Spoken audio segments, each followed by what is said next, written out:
Woods Runner, Chapter 3. The woods were never completely quiet. Even in silence, there would be a whisper, a soft change that told something. If you listened, complete quiet would speak worlds. Samuel had gone 5 ridges away from home hunting, feeling the woods. Something was off. If not wrong, then different. The woods felt strange, as if something had changed or was about to change. Samuel shrugged off the feeling and kept going. It was hard to measure the distance because the ridges varied in height and width, and the forest canopy blocked out the sun. He was hunting bear, so he moved slowly and followed the aimless game trails, looking for signs of life. 5 ridges going in a straight line might have meant 4 or 5 miles. The wandering path he followed probably covered more like 7 or 8. He had not seen fresh sign until he came halfway up the fifth ridge, a thickly forested round hump shaped like that back of a giant animal. Then he saw fresh deer droppings, still steaming, gross, filled with berry seeds and grass stems. He slowed his pace through the thick undergrowth until he came to the top of the ridge. To his surprise, the trees were gone, and he could see miles in all directions. He had hunted this direction many times, but had never reached this ridge before. The thick undergrowth in the summer and early fall had kept him from seeing this high point. He was amazed to find that below, on the western side of the ridge, lay a small valley, perhaps half a mile long and a quarter mile wide. The graceful chain of round meadows and lush grass was already perfect farmland. The treeless patch just needed rail fencing and a cabin to be complete. Perfect, he said aloud, like it was made to be used. A crunching noise to his rear, to the east, brought him around. The bear was 40 or so yards away, so a little bit less than half a football field. A yearling, slope-shouldered, dark brown, more than black, like a large dog. It was digging in a rotten stump on the edge of the clearing. Samuel cocked his rifle, raised it, then held. He looked above the bear across the tops of the trees. Smoke. Thick clouds of smoke were rising to the east, almost straight to the east, a goodly distance away. Forest fire? But it wasn't dry, and there hadn't been no thunderstorms, the normal cause of forest fire. Then he remembered that their neighbor Overton was going to burn limbs and brush from the trees that had felled and cleared. The direction and distance looked about right for the settlement. The bear moved and stood and looked at him, then dropped and was gone without Samuel's firing another missed kill. The smoke was in the right direction and at the probable distance, but there was something wrong with it.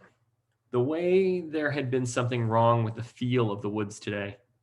He eased the hammer down on his rifle and lowered the butt to the ground, or the back of the rifle. It's called a butt, which is funny. He stood leaning on it, studying the smoke, the way he would read sign from a wounded animal, trying to see the why of it. The gray smudge was wide, not just at the base, but as it rose up too wide for a single pile of slash. That could be explained by wind blowing the smoke around. But it was a still clear day. All right, he thought. So Overton set fire to the slash, and it spread onto some grass and made it wider. But the grass in the settlement area had been grazed to the ground by livestock, and what was left was still green and hard to burn.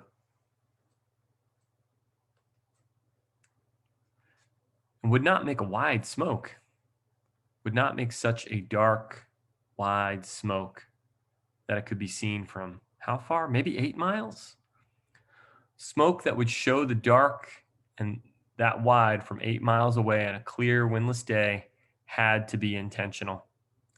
He frowned, looking at the smoke, willing it not to be what was coming into his mind like a dark snake, slithering horror. Some kind of attack? No, he shook his head. No, there had been Years of peace. Even with a war, a real war, starting back east in the towns and cities, it would not have come out here so soon. It had only been a week since they'd heard the news. It could not come this soon. But even as he thought this, his mind was calculating. Distance home, 8 miles in thick forest. Time until dark, an hour and a half. An hour, hour and a half. No moon. It would be dark. Could he run 8 miles an hour through the woods in the dark? It would be like running blind. An attack. Had there been an attack on the settlement, on his home? He started running down the side of the ridge. Not a crazy run, but working low and slipping into the game trails, automatically looking for a turn or shift that would take him more directly home. An attack on his home, an attack on his mother or father, and he had not been there for help. Deep breaths, hard and deep pulls of air as he increased his speed, moccasins slapping the ground, rifle held out in front of him to move limbs out of the way as he sloped through the forest. The green thickness that once helped him now seemed to clutch at him, pulling him back. An attack, and he had not been there to protect his parents. Oh, wow. That's the end of chapter 3. This is the beginning of part 2. And I'm going to start part 2 and just do the quick communication. Part 2, red. So we started with green, the forest, and we're moving to red, the war. Pretty quick part. Weapons. A single rifle, something every frontier family needed, something that was an absolute necessity, might take a year or more and a year's wages to get from one of the rare gunsmiths located perhaps miles away. This was the only weapon many of the rebels carried into battle against the British. The firearm issued to the British Army was called the Brown Bess musket. It was a smooth bore and fired a round ball of 7/500 caliber, so 3/4, approximately 3/4 of an inch in diameter, with a black powder charge ignited by flint that pushed the ball at 700 or 800 feet per second when it left the muzzle. Modern rifles send the bullet at just over 3,000 feet per second. So way quicker now. Because a round ball fired with a smooth bore is so pitifully inaccurate, the ball bounced off the sides of the bore as it progresses down the barrel. The Brown Bess was really only good for about 50 yards. The ball would vary in flight so widely that it was common for a soldier to aim at one man coming at him and hit another man 4 feet to the left or right. So very inaccurate. With the Brown Bess, each British soldier was issued a bayonet nearly 3 feet long that twist locked to the end of the barrel and turned the empty weapon into a kind of attacking pike. Along with personal weapons, the British Army employed artillery and small field cannon, which fired plain round balls, exploding shells, and grape shot. Scores of round musket balls packed down the bore to make a cannon into something like a giant shotgun.